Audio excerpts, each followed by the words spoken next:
Konuşma galiba. Sizi de kanınıza benim. Onu öldürmek istedim. Vallahi görürüm. Farsda seçilmiş kaç kadın? Şartlarda 5 bin dolarlık olursa. 2023-cü il mayın 8-də Baş Prokurorluq Abşeron rayonunda törədilmiş ağır cinayətlə əlaqədar məlumat yayıb. Məlumata əsasən ayın 7-sində Novxanı qəsəbəsində yerləşən fərdi evdə tanınmış plastik cərrah Türkan Gündüzün öldürülməsi ilə bağlı Abşeron rayon prokurorluğunda Cinayət Məcəlləsinin 120.1-ci maddəsi ilə cinayət işi başlanılıb. İş üzrə şübhəli şəxs qismində mərhumun əri Türkiyə vətəndaşı 1967-ci il təvəllüdlü Muhammed Gündüz saxlanılaraq istintaqa təhvil verilib.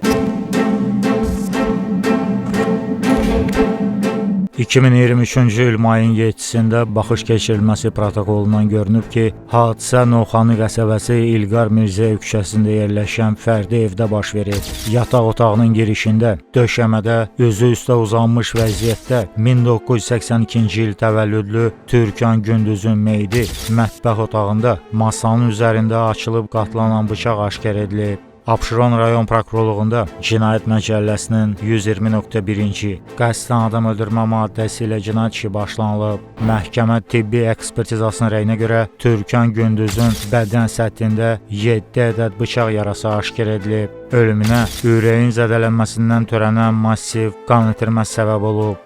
Muhammed Gündüz 1967-ci ildə Türkiyə Respublikasının Konya şəhərində anadan olub. Fərdi sahibkarlıq fəaliyyəti ilə məşğul olub. Əvvəllər məhkum olunmayıb. Türkan Gündüz tanınmış plastik cərrah olub. Bakıda, özəl klinikalarda, eləcə də Türkiyədə xəstəxanada işləyib. Baş Prokurorluq hadisə ilə bağlı bu məlumatı yayıb. Təəssüflə bildiririk ki, bəzi media subyektləri və jurnalistlər tərəfindən qanunvericiliyin tələbləri kobud şəkildə pozularaq zərər çəkmiş və təqsirləndirilən şəxsin həyatına dair müxtəlif məzmunlu məlumatlar ictimaiyyətləşdirilib. Cinayət Prosessual Məcəlləsinin tələblərinə əsasən ibtidai araşdırma məlumatları yalnız ibtidai istintaqa aparan orqan və ya məhkəmənin icazəsi ilə yayılmalıdır olduğu halda qeyd olunan tələblərə əməl edilməyib. Odur ki, media subyektləri və sosial şəbəkə istifadəçilərindən həssaslıq nümayiş etdirməklə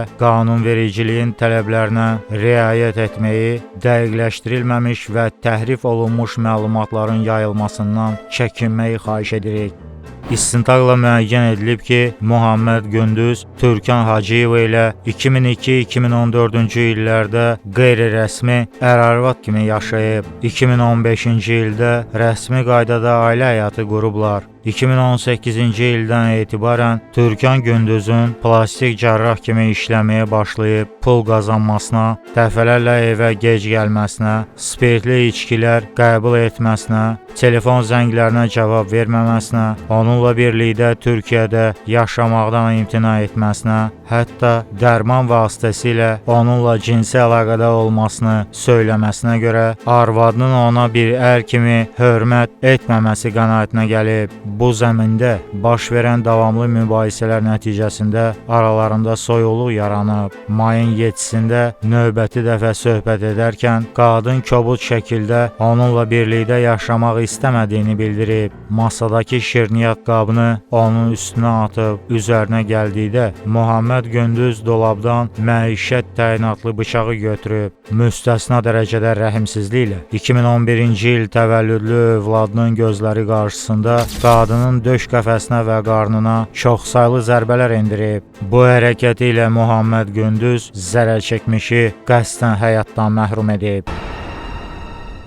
İş üzrə dindirilmiş Muhammed Gündüz bildirib ki, Türkan Gündüzlə tanış olanda o tələbə idi. Aralarında sevgi münasibəti yaranıb. Arvadı 2018-ci ildən işləməyə başlayıb. Türkanın bacısı ailə işlərinə müdaxilə edərək onu xadimə ilə cinsi əlaqədə olmaqda günahlandırsa da, belə bir hal baş verməyib. Günlərin bir günü Türkanın anası zəng edərək atasının səhhətində ciddi problemlər olduğunu və qızının yanında olmasını istədiyini bildirib. Buna etiraz etməyib. Arvadını və övladını Azərbaycana yola salıb. Amma 2 gündən sonra Türkanın ondan boşanmaq istəməsi barədə iddiasına dair rəsmi bildiriş alıb. Bununla əlaqədar ona zəng edib səbəbini soruşduqda yoldaşı xadimə ilə olan kamera görüntülərini gördüyünü deyib, ona vəziyyəti izah edib. Hətta bu məsələdən sonra həmin xadiməni işdən çıxartdığını söyləyib. Təxminən bir həftədən sonra yoldaşına məlumat vermədən Bakıda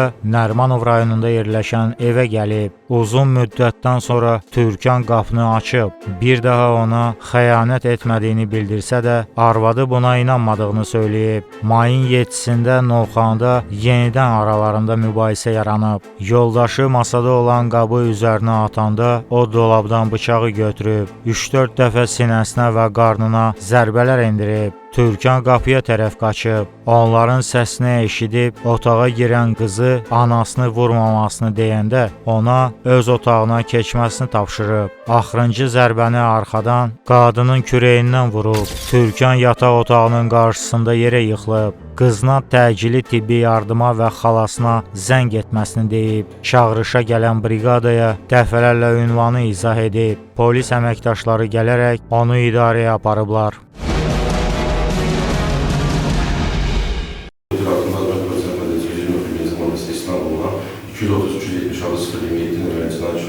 İslam Qəribəsində iştirak edib təqsirlənən şəxsin özü, onun müdafiəçisi Abşeron Vəkil Bölgəsinin vəkili Coşqun İskəndərov və işlə təyin olunmuş tərcüməçi Günəş İbrahimova. Təqsirlənən şəxsin hüquq vəzifələrinə dair Türk fərqində bildiriş təqdim olundu. Sizin hüquq vəzifələriniz sizə izah olundu. Hər bir sualınız var mı? Yox, aydın. İstinaqa verdiğiniz ifadəni hadisə ilə əyən şəkildə göstərə bilərsinizmi? Tabii. Hazırda biz hadisenin baş verdiği Abşeron rayonu Noktaxana kəndi İlqar Mirzəyev küçəsində fəaliyyət yaşayış şəklindəyik. Hadisə necə oldu? İfadə verdiğiniz kimi aynı şekilde göstererek bize. Hadise bir gün önce gece böyle saat 12'den sonra falan böyle konuşurken ağır hakaretler, şahsımı aşağılayacak çok ağır hakaretler etmeye başladı. Ve o gün ben sabrettim yani böyle yani şey etmedim, dedim ki ben artık kulaklarımı tıkadım yani seni dinlemiyorum dedim. Ve o gün yattım. Aynı sesi? Bir gün, olaydan bir gün önce. Bir gün sonra... 6 May? Evet. Bir gün sonra ise işten geldikten sonra bir saat yarım falan yattı, kalktıktan sonra tekrar biz oturduk konuşmaya başladık. O konuşma esnasında ben dedim ki... Nerede sohbet ediyoruz? İçeride, odada. Bir de gösterelim.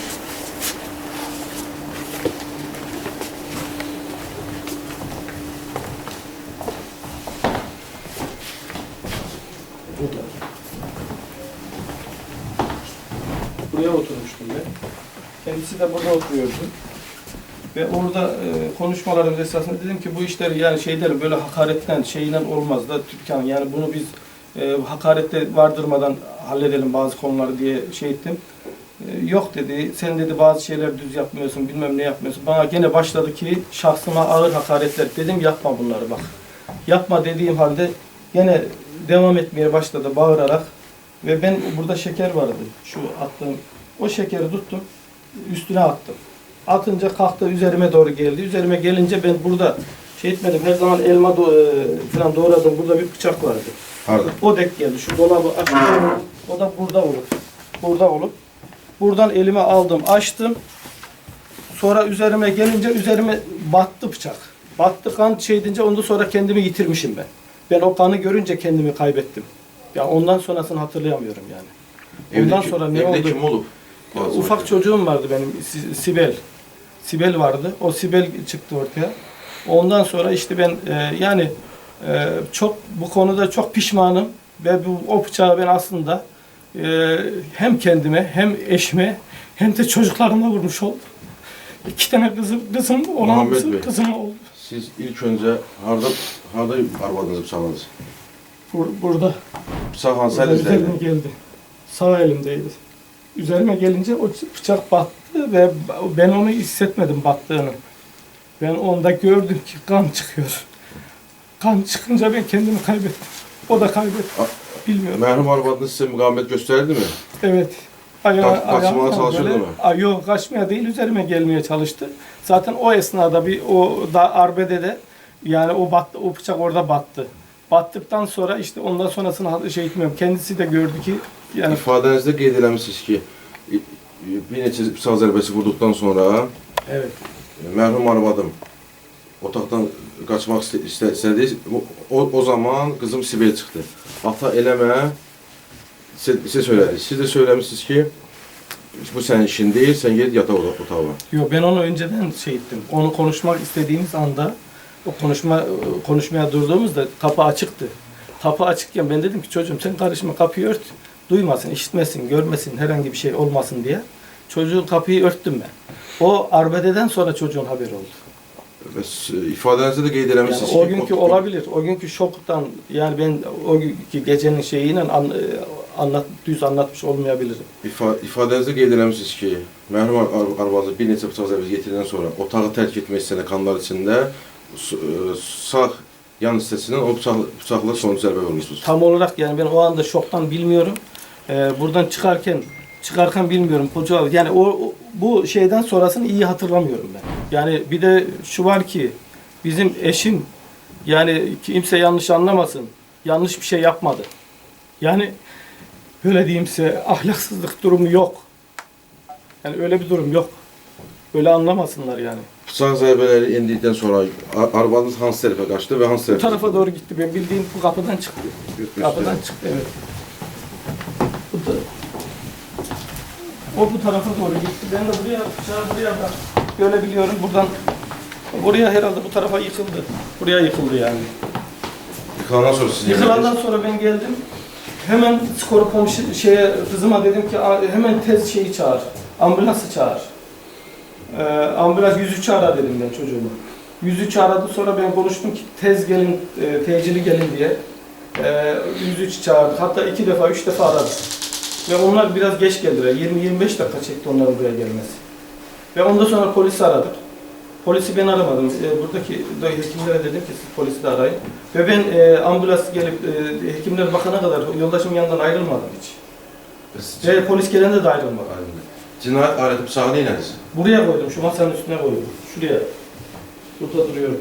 O bıçaq sizə məxsusdur. Bu 2 yıl önce falan almıştım yani elma soymak için. Yani evdə saxlayırdınız. Evde saklardı 2 yıl. Arada orada ben elma falan alıp şey ettiğim zaman soyardım. O yüzden onu almıştım. Sizin hər hansı bir əqli, psixoloji probleminiz var mı? Yok, yoktu. Yani böyle bir arada bir karbonat falan içerdim sakinleştirici. Eşim de şey içerdi. Bu onda da onun vardı bak. Onda burada size gösterebilirim. Bir tane ilaç kullanırdı. Yani olabilir o gün ilacını içti mi, içmedi mi bilmiyorum. Yani çok üstümüze gelirdi. Ona göre de derdim ki ben sakinleştirici iç. Mərhum arvadınız bıçaqlardan sonra yataq otağında. Evet, buraya girdiği anda herhalde burada yıkıldı bilmiyorum. O anda.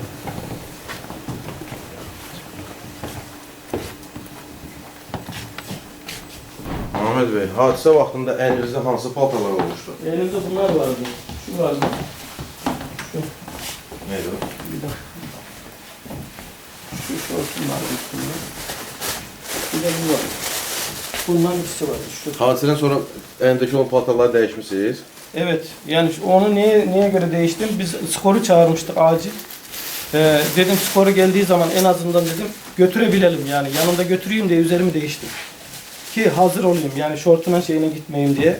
O anda o aceleyle üzerimi çıkarttım, çoraplarımı giydim, elbisemi giydim, skoruyu bekledik. Skoru gelir gelmez de hatta ne kadar dedim ki götürelim skoruya dedim yani ki tez götürelim. Prosesual qanunvericilik tələblərinə əsasən Hekimler sübut əhəmiyyət kəsb etdiyinə görə hadisə vaxtında əlində olmuş paltarları müvafiq qayda qabaşdırılaraq götürüldü. Bir şort olmuş, bir də mayka. Bir şey aydınlaşdıraq, Muhammed Bey, siz bıçaq zərbələrini vurarkən uşaq sizin otaqdaydı, yoxsa başqa otaqdaydı? Yoktu. O gördü mü bıçaq Görmedi, zərbələrinin olmasını? Görmedi. O kapıdan çıkarken gördü çocuk. Kapıyı açtı. Kapıdan çıkarken gördü. O andan o bağırdı yani ki ben de dedim kızım sakin ol. Ondan sonra dedim tez şeyi çağır sen. Skoru çağır. 103 aradı. Yani görmedi. Görmedi. Bəs o otaqda qırılmış stəkanla ilə bağlıdır. O şeyden skoru geldikten sonra halası dedim halanı da çağır da yanında adam olsun yani. Halasını telefondan çağırdı. Bende numarası yoktu çünkü.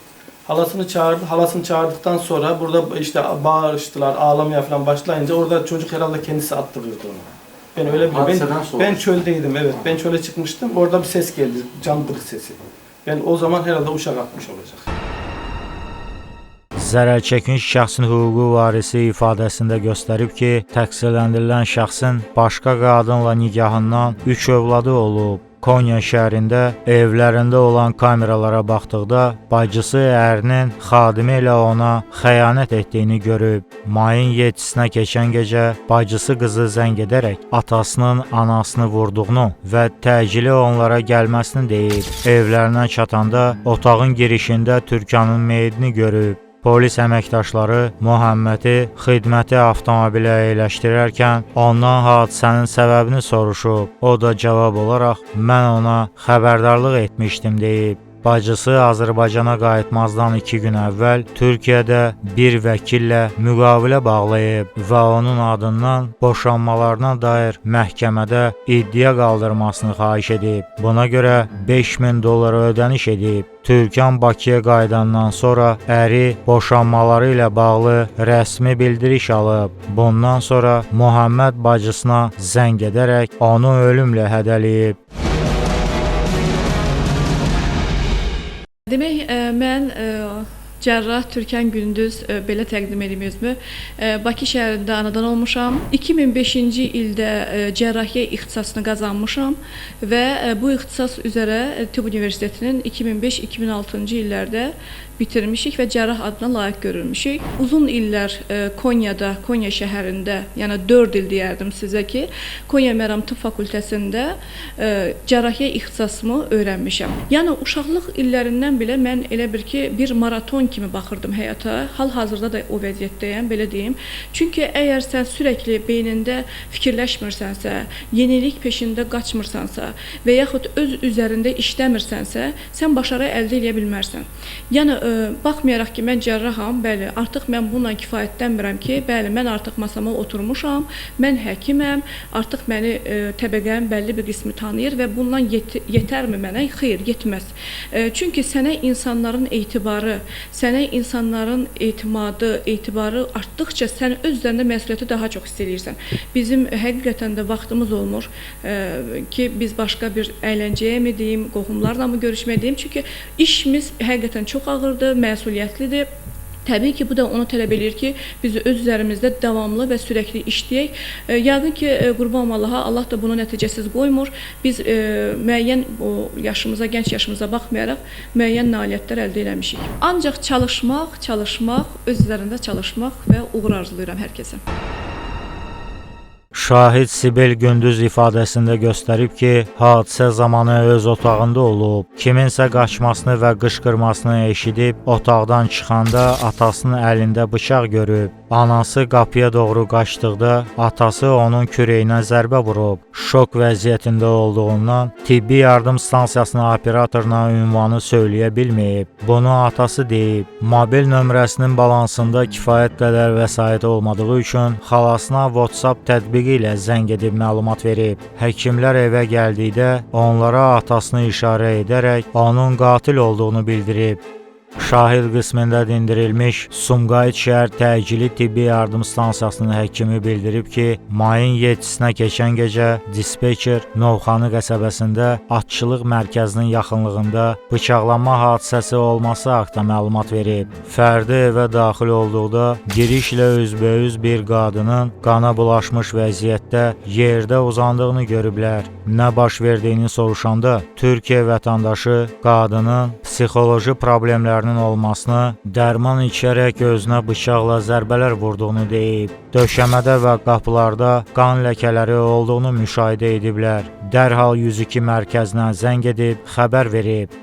Qadının tənəffüs aktını müayinə edib, nəbzi vurmayıb, ürək tonları eşidilməyib, bəbəklər genişlənib və işığa qarşı reaksiya verməyib. Həmin şəxsə qadının öldüyünü bildirəndə digər otaqda olan uşaq qışqıraraq onun anasını öldürdüyünü deyib və ağlamağa başlayıb. Etiraz yoxdur ki, məsələn? Məhkəmənin davam etdirilməsinə etiraz yoxdur, eyni tərkiblə və qaldığımız yerdən. Onlayn qaydada qoşulmuşuq, Petrisiya Xidmətinin müalicə müəssisəsinə. Başa düşməsə soruşarsınız, tərcüməsizsə tərcümə eləyəcək. Aydındır. Məhkəmə iclasında Muhammed Gündüz ittiham üzrə özünü təqsirli bilməyib. Dövlət ittihamçısı təqsirləndirilən şəxsə 18 il cəza təyin edilməsini istəyib. Zərər çəkmiş şəxsin hüquqi varisi ona ağır cəza verilməsini xahiş edib. Son söz hüququndan istifadə edən Muhammed Gündüz bildirib ki, arvadını öldürməyə məqsədi olmayıb. Yoldaşının dikbaşlığı, evə gec gəlməsi, vaxtında zənglərinə cavab verməməsi, pul qazanmağa başlayandan sonra azad həyat sürməsi onların mübahisələrinə səbəb olub. Gerek bu hadise olmazdı. Ancak olursa Allah rahmet eylesin. Ahır qəminiz olsun. 2019 yıl tarihdə zərər çəkmişlə təqsirlənən şəxsin arasında müqayisə başlayır insidentlər. Nəticədə də bu hadisə baş verir. Az yaşlı Gündüz Sibel'in ifadəsidir. 20 il mən şahid olmuşum. Yerinizə danışılma olmaz. Müdafiə çıxışına müdaxilə edəmin olmaz. İlkin ifadə verilir. Sonradan məhkəmə yenidən ikinci dəfə ifadə verir. Üçüncü dəfə ifadəsi dəyişdirilir. Çünki uşağı qaçırdırsınız. Zərərçəkmiş şəxsin Mən olmamışım. Kim qaçırdı, mən bilmirəm. Kim qaçırdı, burası deyirəm. Biz sizə təqsirlənən şəxs kifayət qədər vaxt vermişik, uzun müddət. Keçən səfərdə müdafiəçiniz də vaxt istədi. Hiçbir şekilde suç işlemiş bir insan değilim. Bu benim şu yani yaptığım şey benim Siz son sözünüzü değilsiz. Evet. Buyurun. Buyurun. Hatta şu ana kadar olan sürekli tekkil üzerine olan bir şey arasında bir anda kendimi kaybettiğimden dolayı, yoksa ben eşimi de çok seviyordum. 20 il təqsir Çocuklarımı çok seviyordum. Onlara çok baktım. Elimden gelen her şeyi yaptım yani her zaman yaptım. Hiçbir şekilde onlardan hiçbir şey esirgemedim ve ailemi ve çocuklarımı çok seven bir insandım ben. Herkes etrafımdaki herkes de bilir bunları. Ama eşim son zamanlar işinde kazandığı paralardan dolayı eşini sürekli tekkil etmesinden dolayı ben o anda afet vaziyetinde oldum ve bunu mahkeme kabul etmiyor yani. Ben o anda afet vaziyetindeydim. Ben hiç kimse duran yerde ailesine, çocuğuna hiçbir zaman zarar vermez. Ben eşime Türkiye'den ev aldım, buradan ev aldım. Ben tatil biletiyle buraya gelmiştim ve uçak biletlerim şu anda sizin orada telefonda hepsi var. Yani böyle bir insan tutup da cinayet işleyebilir mi? Vurduğum bıçaktan yemin billah ediyorum ki benim haberim yok. Hatırlamıyorum o anı. Bildik yerde tutup da aileme zarar vereyim miyim, çoluğuma çocuğuma zarar vereyim miyim? Benim ailem dağıldı, mahvoldum ben. Ben bittim yani, ben yaşamak bile istemiyorum şu anda. Sibel'imi de bu kadın kaçırdı. Okulundan aldı. İyi düşünen, ailesini düşünen, çoluğunu çocuğunu düşünen, torununu düşünen insan çocuğunu tutup da Bakü Anadolu Lisesi'ne alıp Rusya'ya götürmez. Bu kadın zaten kendi çocuğuna bakmamış. Benim ailem her zaman anlatırdı ki benim buzdolabımızı biz aç yatırdık. Təqsirlənən şəxs Gündüz Muhammed. Ben çok pişmanım. Ben ailemizi öldürmek için. Hiçbir zaman öyle bir düşüncem olmadı. Hiçbir zaman öyle bir şey yapmak istemedim ben. Ben sadece kendimi kaybettiğim için ben ne yaptığımı bilmedim. Ben afet vaziyetinde olmuşum. Bana adil bir karar vermenizi istiyorum. Aynen. Rica ederim. Aydın. Məhkəmə müşavirəsi müşavirə tabi. Sumqayıt Ağır Cinayətlər Məhkəməsinin hakimləri Hürmət Fəhmi Zalıoğlu'nun sədrliyi ilə tərkibdə olan hakimlər Əliyev Hafız Samiroğlu və Rıza İbrahim Tatlı qızının ibarət məhkəmə tərkibi Gündüz Muhammed Hasan Hüseynin Azərbaycan Respublikası Cinayət Məcəlləsinin 120.2.4-cü maddəsi ilə təqsirlənilməsinə dair cinayət işinə Məhkəmə qənaətə gəlib ki, Muhammed Gündüzün Cinayət Məcəlləsinin 120.2.4-cü xüsusi amansızlıqla qəsdən adam öldürmə maddəsi ilə nəzərdə tutulmuş cinayət əməlini törətməsi tam sübuta yetirilib. Odur ki, ona həmin maddənin sanksiyası həddində azadlıqdan məhrum etmə növündə cəza təyin edilməlidir. 2025-ci il yanvarın 9-da Sumqayıt Ağır Cinayətlər Məhkəməsinin hökmü ilə cəzasını ciddi rejimli cəza çəkmə müəssisəsində çəkməklə Muhammed Gündüz 17 il müddətinə azadlıqdan məhrum olunub.